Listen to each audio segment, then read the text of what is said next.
Hello, नमस्ते। कैसे आप सब। आज की हमारी कहानी है सास की सीख। शुरू करने से पहले please do subscribe my channel. चलिए दोस्तों, कहानी शुरू करते हैं। अरे भाभी, आप कमरे में क्या कर रही हो? अभी तक लंच नहीं बनाया आपने? मुझे बहुत भूख लगी है। ऐसा करो, आज तो पकोड़े वाली कड़ी और चावल बना लो। पायल अपनी भाभी संगीता से बोली। तब संगीता बोली, ऐसा है ननद रानी, तुम्हें खाना है तो तुम बनाओ। मैं कोई नौकर नहीं हूँ जो तुम्हारे ऑर्डर मानती रहूं। भाभी, पायल लगभग चीखते हुए बोली, ये कैसे बात कर रही हो आप मुझसे? पायल की आवाज सुनकर उसकी मम्मी दुर्गा जी भी संगीता के कमरे में आई। फिर उन्होंने पायल से पूछा कि क्या हुआ है। तब पायल ने उन्हें पूरी बात बताई। तब दुर्गा जी बोली, पायल चलो, खाना मैं बनाती हूँ। इस बारे में शाम को बात करेंगे जब तुम्हारे पापा और भैया आएंगे तब। फिर दुर्गा जी ने दिन का खाना बनाया। तब संगीता बना बनाया खाना डालकर अपने रूम में ले जाने लगी। तब फिर पायल उससे बोली, क्यों भाभी, खाना बनाते तो जोर आ गया आपको, अब बना बनाया खाने को तैयार हो। फिर संगीता बोली, क्यों, रोज मैं बनाती हूँ तब तुम भी तो पका पकाया खाती हो। दोनों को उलझते देख दुर्गा जी ने कहा, संगीता तुम जाओ खाना खा लो।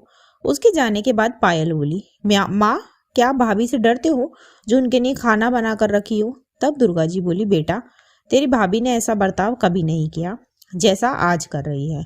वो तो मेरी हर बात मानती है, घर का सारा काम भी करती है, हम सबका ध्यान भी रखती है। आज उसे कुछ हुआ है, शायद किसी की कोई बात उसे बुरी लगी है। अब बात क्या है मैं नहीं जानती, इसलिए कह रही हूँ शाम तक शांति रख, तेरे पापा और भैया को आने दे, तब पूछेंगे। मुझे यकीन है कि ये तब बता देगी क्या बात हुई है। फिर पायल बोली, अच्छा। शाम को जब दुर्गा जी के पति दीनानाथ जी और बेटा संजीव आए, तब दुर्गा जी ने उनको सारी बात बताई। फिर दीनानाथ जी ने संगीता को आवाज लगाई। जब संगीता आई तब दीनानाथ जी ने उससे पूछा, संगीता, आज तुमने पायल को खाना बनाने की मना क्यों करी थी? तब संगीता बोली, माफ करना पापा जी, पर मैंने तो वही किया जो मम्मी जी ने कहा। तब दुर्गा जी बोली, मैंने कब कहा तुमसे? तब संगीता बोली, मम्मी जी, मुझसे नहीं कहा आपने, पर जो सीख आप पायल को दे रही थी वही सीख मैंने ले ली। अब आप गलत तो सिखाएंगी नहीं ना अपनी बेटी को? तब दीनानाथ जी बोले, संगीता, साफ साफ बताओ बात क्या है। तब संगीता बोली, पापा जी, मेरे तो मम्मी है नहीं, मैंने तो घर गृहस्थी संभालना मम्मी जी से ही सीखा है, और मुझे लगता था कि मम्मी जी मुझे सही सिखा रही है। पर मम्मी जी सही तो पायल को सिखा रही है कि ससुराल जाकर ऐसे करना वैसे करना। आज सुबह जब मैं मम्मी जी और पायल का नाश्ता लेकर उनके कमरे में गई थी तभी मैंने सुना मम्मी जी पायल से कह रही थी कि ससुराल में कोई भी तुमको पूछे कि खाना बनाना आता है तो मना कर देना, कोई भी काम पूछे तो मना ही करना, वरना सारे काम तुम पर ही छोड़ दिए जाएंगे, और बस अपना और अपने पति का ध्यान रखना, बाकी लोगों का नहीं। अपने पति को काबू में रखना, उसकी पूरी कमाई का हिसाब तुम रखना, और भी पता नहीं क्या क्या। तो अब आप ही बताइए पापा जी, मैं गलत कैसे हुई?